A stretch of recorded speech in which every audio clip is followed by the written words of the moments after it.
Yang sudah bergabung tolong dibuka ya kameranya. Lalu mic-nya dimatikan aja kecuali ustazah bertanya atau ustazah suruh ya. Ananda sekalian tak membaca baru dibuka ya. Kameranya semua dibuka ya nak, jadi saya tahu nampak semuanya.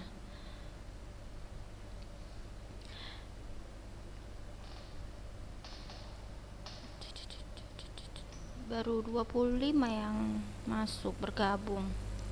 Kita tunggu teman-temannya yang lain ya.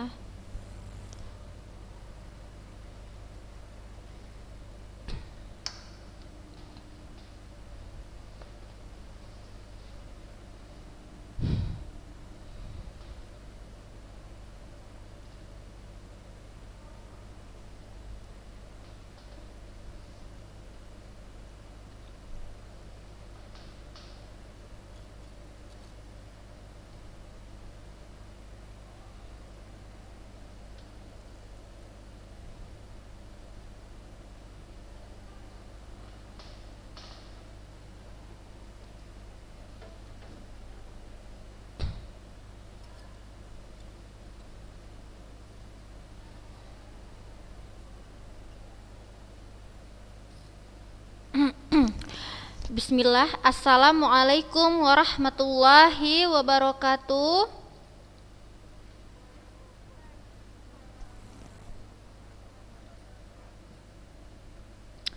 Apa kabar anak-anak ustazah kelas 7A dan kelas 7B?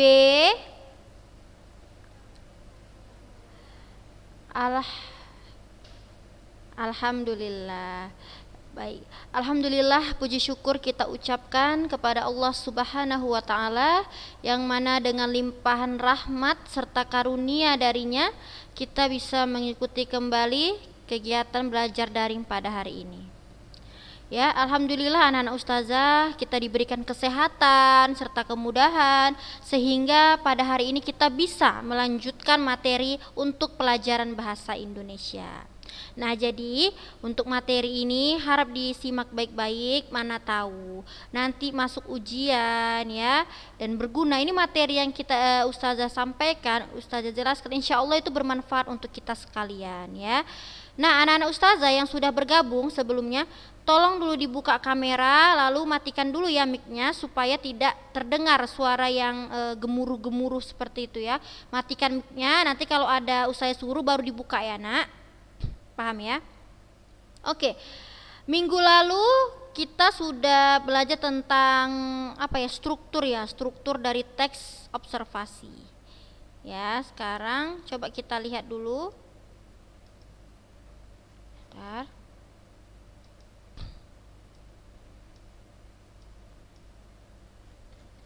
Nah, kayaknya untuk observasi udah selesai kita bahas ya. Ustazah boleh ya ulang-ulang sedikit yang berkaitan dengan ujian. Ustazah sampaikan sekarang aja yang masuk ujian ya, mohon dicatat. Nanti anak-anak ustazah, ujian nanti ya, ujian penilaian akhir semester itu yang masuk adalah tentang teks prosedur. Ya, catat ya, tentang teks prosedur ya. Dan teks laporan hasil observasi itu aja materinya. Jadi tentang teks tentang teks prosedur itu yang masuk berkaitan tentang kaidah kebahasaan. Ya. Tentang kaidah kebahasaan. Lalu pelajari tentang strukturnya.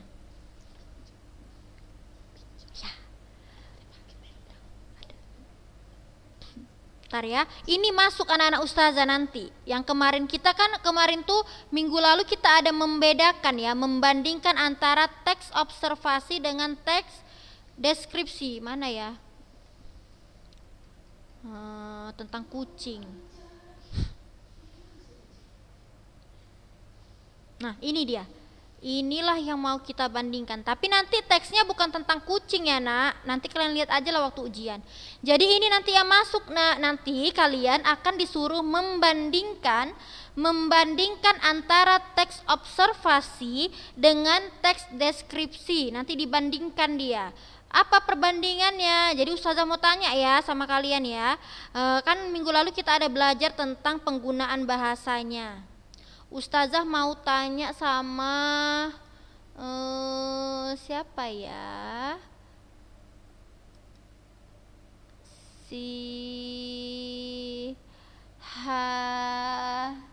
Kok hilang nih? Coba Ustazah mau tanya sama si Zahratu Syifa. Coba, nggak apa-apa ya, nggak usah takut ya, nggak apa-apa. Pokoknya jawab aja ya. Kalau salah nggak Ustazah marahin kok. Zahratu Syifa, kan minggu lalu kita ada belajar tentang perbedaan antara teks observasi dengan teks deskripsi ya kan nak? Oke. Dari objeknya aja udah beda. Kalau dia yang kucing tentang observasi, dia kucing secara umum, secara ilmiah. Tapi kalau kucing yang di deskripsi itu di karangan. Itu kucing yang bernama Piko. Artinya kucing yang kita pelihara, ya. Kalau kucing yang di sini ada kucing secara umum maksudnya ya. Nah, Ustazah mau tanya tentang penggunaan bahasa. Berbeda nggak nak penggunaan bahasa yang digunakan pada teks observasi dengan deskripsi? Di mana letak bedanya? Coba. Kalau observasi gimana sih bahasa yang digunakan? Misalnya ada kata ini Ustazah, ada kata ini. Coba. Tahu nggak Zahratu Syifa? Kan ada Ustazah jelaskan ya, kalau penggunaan bahasa yang observasi itu kalian lihatlah seperti ini. Dia ada bahasa ininya. Kalau deskripsi dia gini. Coba bisa nggak Zahratu Syifa?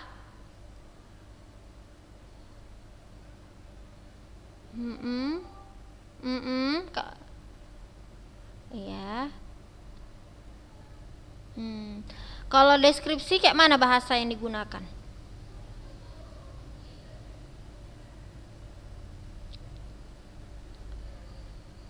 Oke lah, nggak apa-apa udah.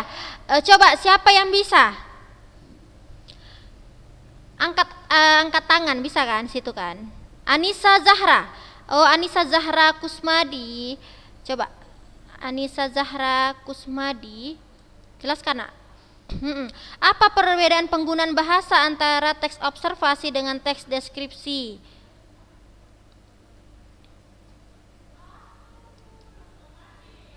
Ih, Masya Allah. Terus? Iya, betul. Bagus ya. Jadi nak, kalau dia teks observasi, kalian lihatlah di teks observasi ada kata istilah kan? Iya kan? Dicatat ya. Jadi ya teks observasi ada kata ilmiah, ada bahasa istilah gitu ya. Tapi kalau deskripsi, dia kan sifatnya karangan kan deskripsi itu kan nak? Benar? Iya. Jadi kalau dia deskripsi, dia menggunakan bahasa apa?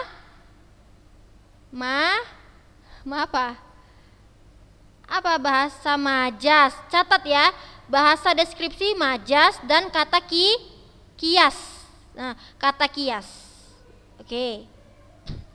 Lalu anak-anak ustazah, kalau dia bahasa deskripsi, dia juga banyak menggunakan kata khusus. Catat di situ. Menggunakan kata khusus. Deskripsi ya, menggunakan kata khusus. Seperti misalnya, kalau dia mau menjelaskan tentang cantik, dia nggak pakai kata cantik, tapi pakai kata elok, ya kan? Pakai kata rupawan. Ya, itu namanya kata khusus. Dari kata cantik itu kan umum, dibuatnya kata khususnya, bisa elok, rupawan dan lain-lain karena dia karangan. Bahasanya harus indah. Tapi kalau observasi menggunakan kata umum, catat di situ, menggunakan bahasa atau kata umum kalau observasi.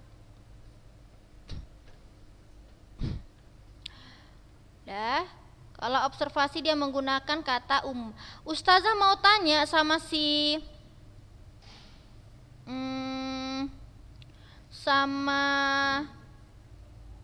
Mana ya? Fatia kok nggak ada nih kameranya? Fatia, Sarah Hafiza, buka kameranya nak. Unsa, nggak nampak lah Ustazah. Nanti kalian ngapain? Ustazah mau tanya sama si Hilwani Az-Zahra. Nah, Hilwani, Ustazah mau tanya, kenapa sih teks observasi itu menggunakan kata istilah, menggunakan kata baku gitulah istilahnya. Kenapa sih harus menggunakan? Kenapa nggak kayak teks deskripsi aja? Teks deskripsi kan bisa pakai kata majaz, kata-kata yang indah, kata-kata karangan. Kenapa kalau observasi nggak bisa? Coba jawab dulu.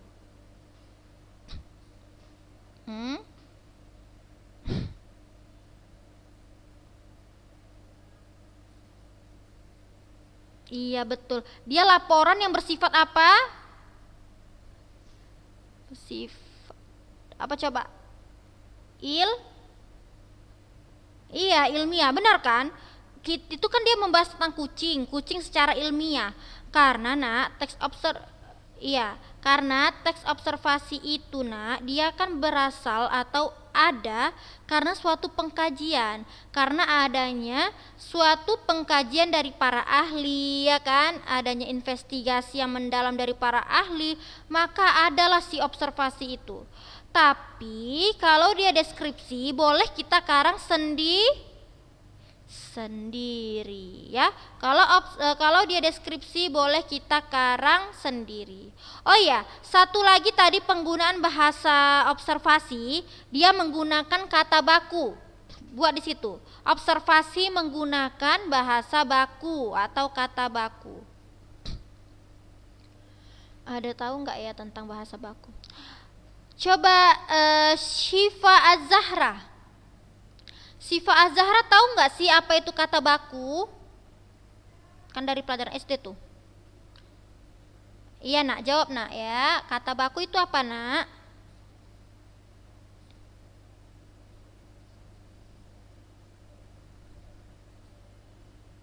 Mana ada si Syifa tadi? Kata baku. Syifa, kata baku itu apa? Iya bisa. Terus kata yang bagaimana kata baku itu? Lupa ya. Siapa yang tahu kata baku itu apa? Nanti saya kasih tahu. Kok Anissa Zahra lagi nih? Yang lain coba angkat tangan. 2 partisipan. Satu lagi siapa nih? Coba buka aja mic-nya. Ya. Coba itu Kansa ya, Kansa. Ini Kansa ya. Iya, Kansa coba. Apa kata yang syarat? Ya boleh kata yang jelas. Coba ya, Nazla Mutiara ya.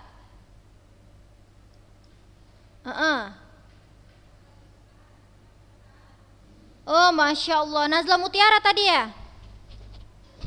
Iya, jadi itu ya nak, tolong dicatat ya. Kata baku adalah kata, catat ya, kata yang sesuai. Kata baku adalah kata yang sesuai dengan kaidah ya, kaidah bahasa Indonesia ya. Kata baku itu adalah kata yang sesuai dengan kaidah bahasa Indonesia. Ustazah contohkan ya, kata baku itu seperti apa ya. Jadi ingat, dalam teks observasi dia harus menggunakan kata baku, paham? Kata elok itu elok itu merupakan kata khususnya kan. Ustazah membuat kata baku dari dari apotik. Yang benar mana? Apotik atau apotek? Apa? Apotek. Iya benar. Yang benar adalah apotek, bukan apotik. Nah, di observasi itu sangat maksudnya sangat diperhatikan. Nggak boleh nggak pakai kata baku. Terus Ustazah mau tanya, praktik atau praktek? Praktik. Iya, bukan praktek ya, tapi praktik dari kata praktikum kan. Jadi praktik, ya. Lalu ustazah mau tanya lagi, mangko atau mangku? Iya. Nah, itu kata baku, contoh dari kata baku. Terus di sini ada kata baku yang seperti ini, kata istilah baku yang seperti ini. Ini nggak apa-apa, ustazah sengaja ulang karena memang masuk ujian supaya kalian bisa 100 nilainya. Mau kan nilai 100 kan? Mau nggak? Iya, kan nggak mau kan nilainya rendah lagi, apalagi bahasa Indonesia. Sangat luar biasa lah kalau nilainya rendah. Mana boleh? Bahasa Indonesia itu pelajaran yang paling enaknya sebenarnya. Nah, ini dia ada kata istilah, tapi dia kata istilahnya menggunakan kata istilah. Kata istilah kayak mana? Ini ada kata baku, tapi dia menggunakan kata istilah. Nah, ini dia. Ini anak-anak ustazah bisa lihat ya. Nih, kata tidak bakunya analisa. Jadi analisa ke analisis, analisa dan analisis yang benar adalah kata yang benar analisis lah. Lihat, yang baku yang mana? Ini baku, ini enggak. Ini yang bakunya. Oke, gini sih. Ini baku ya. Ini baku artinya yang sesuai dengan kaidah bahasa Indonesia. Kalau ini tidak baku, yang enggak boleh kita pergunakan. Oke, paham. Terus ada kata inframerah. Apa ya bedanya inframerah di sini sama inframerah yang tidak baku ini? Di mana bedanya rupanya? Samanya kata-katanya. Iya, betul. Iya, Masya Allah. Iya, betul. Dah, mantap. Cukup. Dah, cukup ya. Ya, betul semua jawaban kalian kok. Jadi yang baku itu dia digabung. Tapi kalau yang tidak baku ada orang yang dipisahnya. Ini salah. Lalu sama seperti antioksidan, ini yang baku, harus digabung. Kalau dia dipisah berarti dia tidak baku. Ya, sebenarnya banyak sih kata-kata baku itu. Ya, nanti insya Allah entah kapan ustazah bolehlah kirimkan kata-kata baku itu ya. Karena banyak pengucapan yang masih salah atau tulisan yang masih salah. Ya, coba ustazah mau tanya dulu, adalah kemarin itu tentang apa? Insap atau insyap? Insap atau insyap sebenarnya? Pakai Y. Ustazah mau tanya sama si Safira Hedra lah. Safira Hedra, insap itu yang mana yang betul? Insap atau insyaf?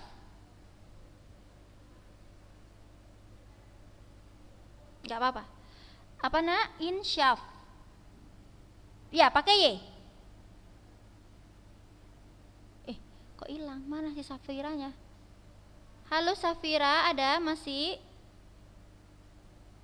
Apa yang benar nak? Insyaf? Iya, insyaf ya. Nah, ustazah mau tanya kembali sama si Alia Syakira. Ada?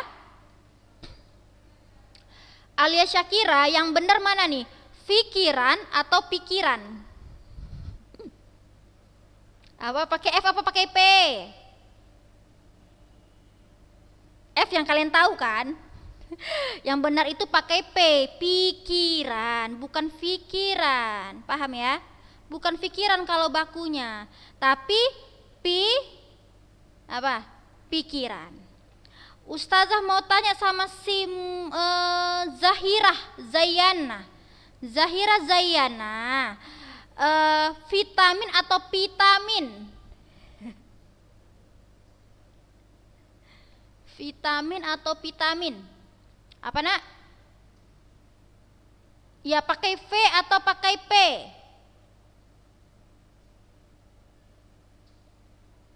Pakai V atau pakai P? Pakai V. Ya, betul ya. Vitamin, bukan vitamin. Ya, paham ya, bukan vitamin. Ya, terus ada lagi contohnya seperti ini. Misalnya, nih, November. Yang benar mana? November atau November? Iya, benar ya. Ya nanti insya Allah. Oke cukup. Nanti Ustazah kirimkan ya insya Allah kata-kata baku itu ya. Ada banyak dia. Misalnya ikhlas, ikhlas atau ikhlas. Ya seperti itu. Nah jadi ini kita lanjutkan kembali untuk kata baku udah cukup lah ya. Pokoknya itulah tadi perbedaannya. Loh mananya ini kok bisa lari-lari nih. Tolong dimatikan dulu mic-nya ya nak. Kayaknya masih ribut. Tunggu ntar. Ada apa? Ntar ya. Anak-anak ustazah bentar dulu. Lama.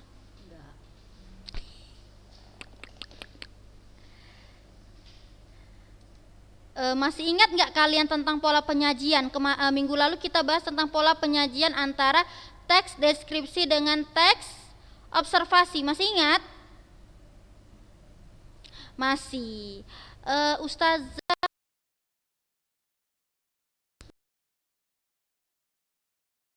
dengan dulu no anak-anak.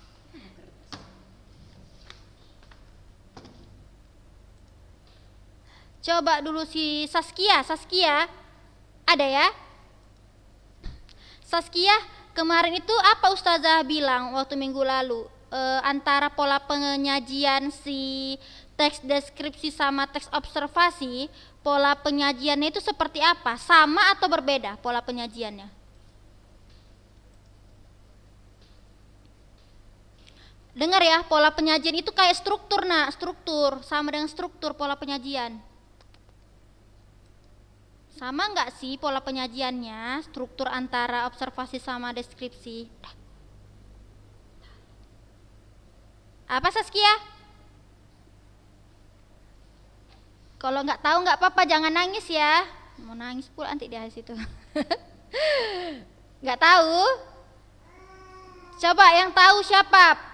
Sama atau tidak pola penyajiannya? Anissa Zahra, si Anissa Zahra Kusmadia aja banyak tangannya nih, si dia ada tangan. Mana nak? Jawab nggak apa-apa. Coba berbeda atau tidak pola penyajiannya? Masya Allah. Dengar semua, ini nanti ada masuk ujian loh tentang pola penyajian. Jadi pola penyajian antara teks deskripsi sama observasi sama, tapi nggak boleh kalian buat sama kayak gitu, nggak boleh lah. Jawabnya harus rinci ya. Pola penyajiannya sama, yaitu lihat kalau dia teks observasi ada 3 struktur kan, observasi ya kan. Coba yang pertama strukturnya apa namanya?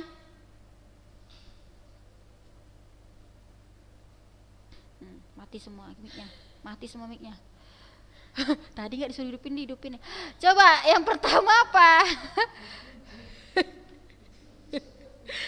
Lawak orang ini. Coba yang pertama apa? Si Anissa Zahra. Apa Anissa Zahra? Gak ada yang lain. Masya Allah. Yang kedua deskripsi. Yang ketiga iya atau penutup. Ustazah tanya yang lain, kalau teks deskripsi mana ya? Si Raisa Kamila, coba ngumpet. Raisa Kamila, deskripsi apa strukturnya?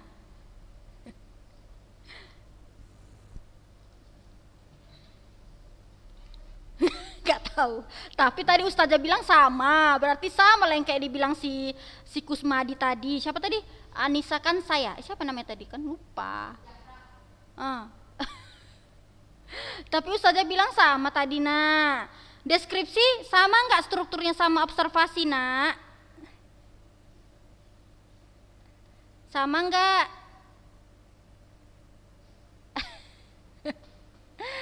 Dah, jadi intinya tuh sama anak-anak Ustazah. Iya sama lah. Kita buktikan ya deskripsinya, pola penyajiannya mana ya. Nah ini tolong dicatat, nanti tolong diingat, ini ujian masuk ya. Nanti ini juga jawabannya itu harus rinci Ananda jelaskan karena dia berupa penalaran. Kita lihat yang deskripsi. Yang deskripsi strukturnya kan. Nih, kita lihat sama-sama ya tentang teks deskripsi. Strukturnya itu ada 3 juga nak, sama dia pola penyajiannya. Lihat. Ada identifikasi kan di sini kan? Identifikasi ini nak sama dengan pernyataan umum. Jadi identifikasi umum, pernyataan umum itu sama, berupa gambaran umum. Paragraf 1. Teks observasi sama nggak, ada identifikasi umumnya atau enggak? Teks observasi ada, dia sama strukturnya, ya. Lalu yang kedua ada deskripsi bagian. Deskripsi bagian ini adalah perincian dari objek itu. Misalnya dia memerinci tentang bahan kayunya, ukirannya, rumahnya, hiasannya atau semacamnya. Ya, tapi nak, kalau deskripsi bagian di observasi, tahu nggak kalian? Kalau kemarin kita bahas tentang hutan mangrove, ada nggak dia buat manfaat hutan mangrove? Ada kan manfaat hutan mangrove atau misalnya ciri-ciri dari buah manggis kah atau semacamnya, itu termasuk deskripsi bagian. Biasanya nak, deskripsi bagian itu letaknya setelah identifikasi atau pernyataan umum, ya, setelah paragraf 1. Lalu yang terakhir penutup ini adalah kesimpulan atau kesan umum, itu deskripsi. Tapi kalau teks laporan hasil observasi, kita buktikan ya sama atau tidak. Ya, teks laporan hasil observasi itu sama dianya. Mana lah ini? Ya, kita buktikan. Jadi anak-anak ustazah biar paham nih. Kok bisa sama ustazah, pola penyajiannya sama, tapi dia penjelasannya berbeda. Itu ajanya. Mana ya? Nah, ini. Lihat. Di paragraf pertama ada definisi umum atau gambaran umum. Anak-anak ustazah, yang namanya definisi umum atau gambaran umum itu sama seperti apa? Identifikasi atau pernyataan umum. Iya, dia menjelaskan gambaran umum. Objeknya adalah pantai. Kalau dia objeknya pantai kan? Pada teks deskripsi dulu kita belajar juga tentang pantai juga, tapi pantai secara khususnya. Pantai secara khususnya adalah Pantai Parangtritis. Pantai Parangtritis itu adalah salah satu pantai yang ada di negara kita. Tapi kalau pantai di sini ini dikaji secara ilmiah, ditulis secara ilmiah, pantai secara umumnya. Paham ya? Paham anak-anak ustazah mengenai ini? Paham ya? Nah, kalau di sini iya pantai secara umumnya dia, tapi kalau di deskripsi dia pantai secara khusus. Ya, yaitu Pantai Parangtritis salah satunya, ya. Oke, yang kedua ada deskripsi bagian. Sama kan? Ada nggak tadi pada teks deskripsi bagian dari deskripsi bagian? Ada kan Kansa? Ada. Ada, betul. Tetapi bedanya adalah di penjelasannya. Kalau tadi dia yang di teks deskripsi, nak, dia akan menjelaskan tentang misalnya tentang hiasannya atau ukiran rumahnya seperti itu. Ya, bagaimana cantiknya rumahnya tersebut. Tapi kalau di sini pantai yang ini di deskripsi bagian observasi dia bisa menjelaskan tentang jenisnya atau klasifikasinya. Jadi dia di sini menjelaskan tentang jenis-jenis pantai seperti itu. Tergantung si objeknya. Lalu yang ketiga ada simpulan. Ada nggak tadi di teks deskripsi simpulan atau penutup? Ada, berarti intinya pola penyajiannya itu nak sama. Tetapi mungkin objeknya lah yang berbeda sama penjelasannya. Terus juga kan kalau misalnya di Pantai Parangtritis tentang kan ada tuh ayah panutanku, ibu panutanku yang kita baca dulu. Itu kan ada ayah panutanku itu orang yang sabar. Nah, itu pun termasuk deskripsi, tapi pendeskripsian atas sifat si ayah, ya. Jadi terserah kita mau deskripsi apa, ya, yang berkaitan dengan objek. Jadi intinya ustazah mau tanya lagi satu kali lagi sama si Keisha Izati. Jadi intinya sama nggak Keisha pola penyajiannya? Boleh kita ulangi sama-sama. Apa yang pertama? Pola penyajiannya, strukturnya.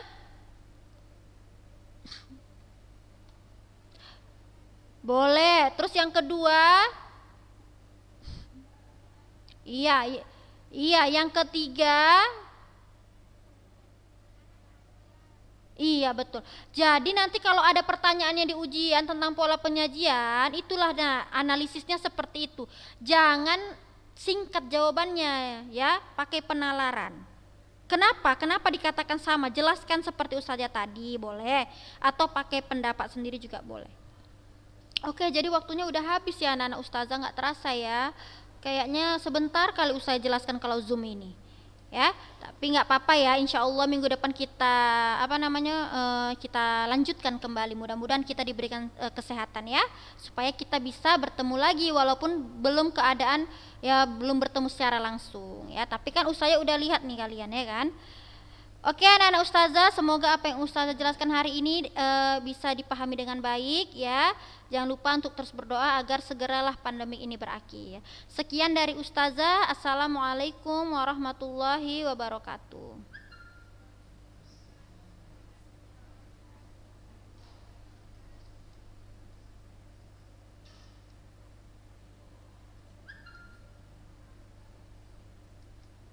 Oke.